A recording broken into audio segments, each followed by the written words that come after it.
DJ Artifacts, what's up with you, man? Yes, sir. Yes, sir. Facts only. DVIC, my guy. No Request TV. Yes, sir. Facts only. We here. Welcome to Miami, man. We in Miami. How you living? Views is good. You know what I'm saying? Digging the views. We on the top floor. You know almost penthouse. You know what I'm saying? We they don't know that. We on the way though. We on the way though. We just I want them to see the come up. You know what I mean? Yeah. You know what I'm saying? The energy's there. You see the records behind us. Yeah, keeping it turntables in front of us. Keeping it real cultured right now. You know yes, what sir. I mean? Mandatory. So tell people where you're from, man. Like I know we're in Miami now, but tell them about your background. Where you from? I'm from Memphis. You know what I'm saying? M-Town. M-Town. A-Ball. Yo Gotti. Yeah. You know, 3-6. Player Fly. You know what I'm saying? We can go on and on. DJ Squeaky. Oh. You know. All the classics. Come on now. What part of Memphis you from? North Memphis. Okay, so the North. I know we all grew up saying that, even if it wasn't from Memphis, if we listened to Project Pat and everything. Yeah. What was that like growing up in Memphis during that era? So I know you're born and raised in Memphis, but with all the hypnotized camp stuff going on, and Yo Gotti and crazy. Ball and G. Yeah, it was crazy. You know, Ball and G was player.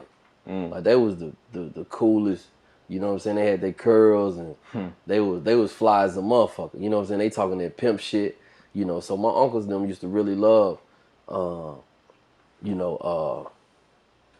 and G. Right. And then, 3-6 Mafia, of course 3-6 Mafia had always been around, but that crunk music just took over. It just came into its own space. Right. And I was just telling my homie the other day, I'm like, I don't understand how I was able to listen to the shit that they was, we can curse, right?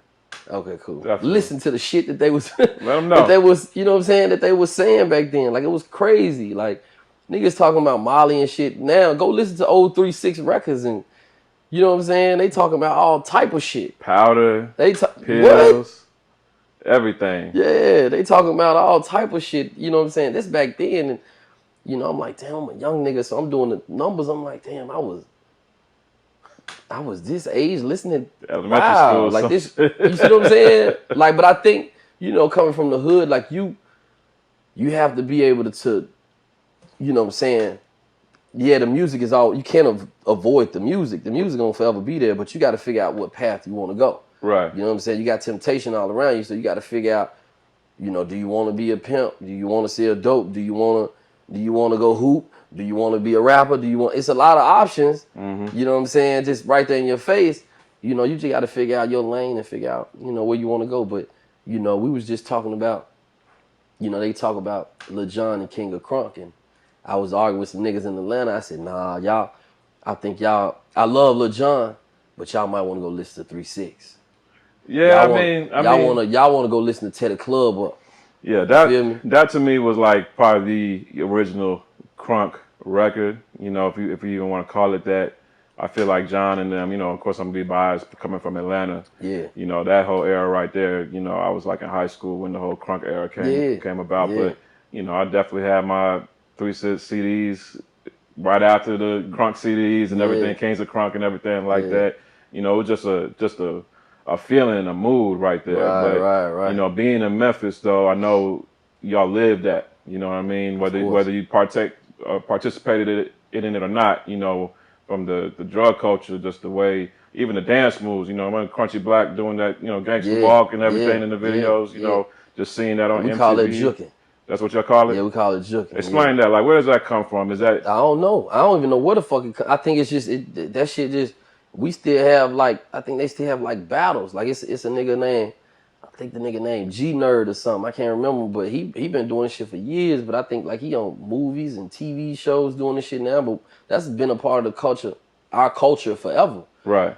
In Memphis. So yeah, niggas be juking and shit. Yeah. I remember watching something one time and they said some of the clubs in the city, they would have signs posted saying no gangster walking in the spots. Yeah, right. You know what I mean? You couldn't do it in certain clubs. And it was certain songs that they didn't want you to play though. Like they didn't want you to play certain 3-6 songs because they know a fight gonna start. Right.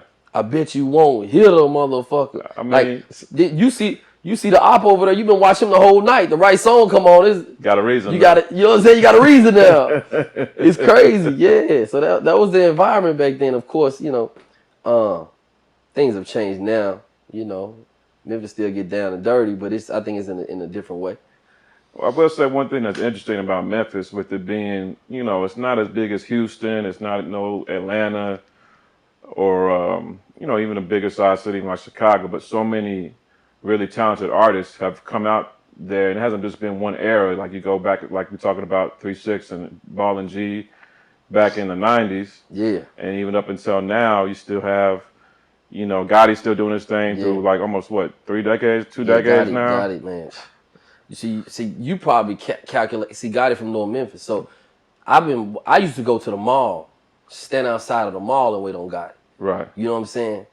So it depends on how long you talking. You know what I'm saying? It depends on where you want to start, because the mainstream, you can't say that. But Gotti been around for so long. Right. Bro, I mean, so long.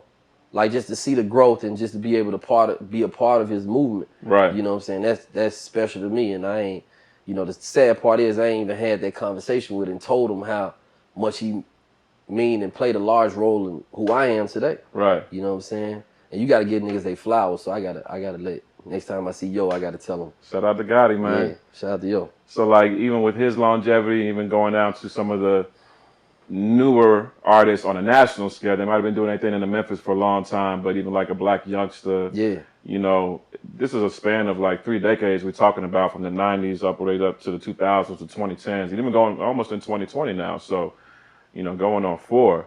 What do you think has kept, you know, the lineage going for so long, and what has kept Memphis hip hop staying on top for so long? What do you think it is? I think the foundation.